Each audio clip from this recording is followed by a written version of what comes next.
Magandang umaga sa atin mga kabakyard. Nandito po tayo ngayon sa aking area para ipakita ko po sa inyo yung update sa aking mga alagang native pigs. Papakita ko po sa inyo yung aking inahin na nanganak na po. Ito po. Yan po yung nanganak nitong November 7. Bali 5 piraso po yung kanyang naging anak. 3 babae at saka 2 lalaki. Sa ngayon ay malulusog naman yung mga biik na kanyang mga anak. Unang panganak pa lang po ito ng ating alagang native pig.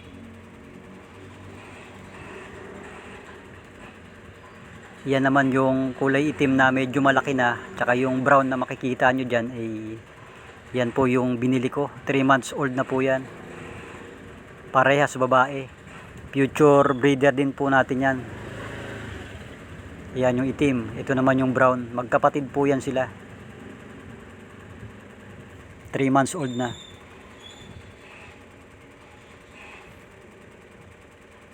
Pansamantala dito ko muna sila linagay sa bahay habang hindi pa naman tinitirhan. Kailangan kasi nakabukod. Mamaya ipapakita ko sa inyo yung isang inahin din natin na nanganak na. Nandun naman sila sa kabilang kulungan. Yan yung mga biik na kanyang anak ay maliliksi naman at masisigla. Kahit papano ay makakapagparami na rin tayo mga kabakyard.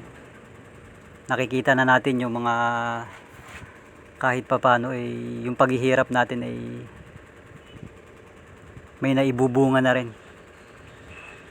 Ito naman yung isa kong inahin na nanganak na rin.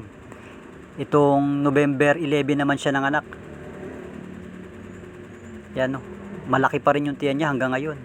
Pero ang inanak niya ay 2 piraso lang. Parehas lalaki pa. Pero ganun pa man ay okay lang. Ganun naman talaga pag nag-alaga tayo.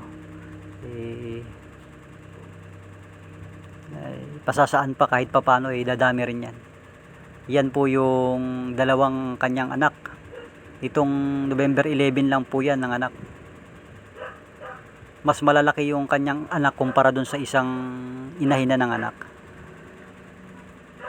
Kasi ang ginamit po natin dyan ay AI na po. Yung isang inahin kanina na ipinakita ko sa inyo, itong kulay brown po na barako ang kumasta sa kanya. Pero itong 2 biik na inanak nitong inahin na to ay pa-AI po yan. Ang tatay po niyan ay white durok na po. Ito naman yung dumalaga natin. Naglalandi na rin po ito. Malapit-lapit na rin po ito. Siguro by next year pwede na tayong mag-dispose. At mapaparami na rin natin ang ating mga alaga.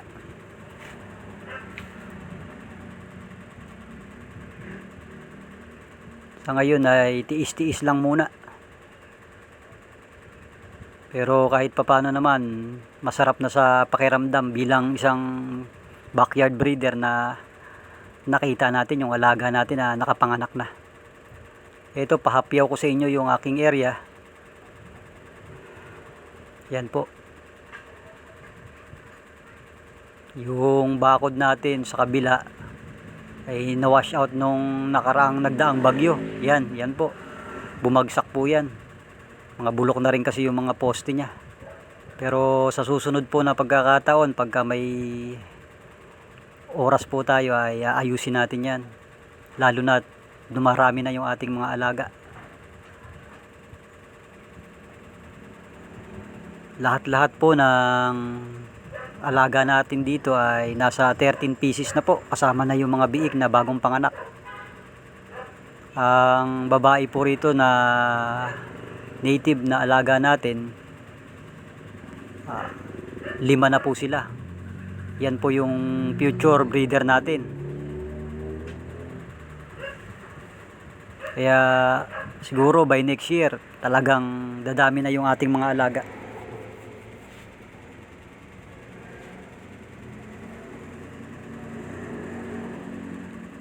Yan yung bahay hanggat hindi pa tinitirhan, kahit papano ay nagagamit para sa mga alaga natin. Yan sila. Maliliksi, nakakatuwang pagmasdan mga kabakyard. Yun lang po muna at maraming salamat po.